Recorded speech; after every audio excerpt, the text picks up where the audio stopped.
अगर हमारा वीडियो अच्छा लगे तो एक लाइक जरूर करिएगा आप लोग।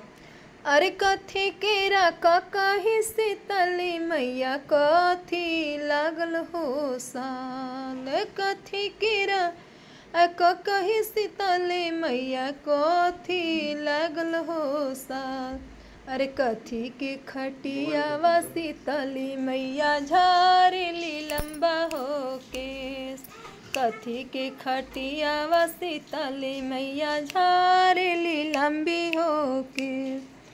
अरे सोने केरा कहे शीतली मैया रूपे लागल हो साल।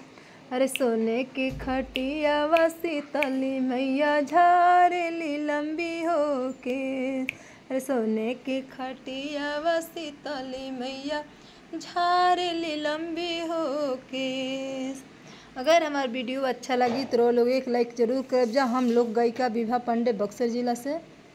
जय माता रानी।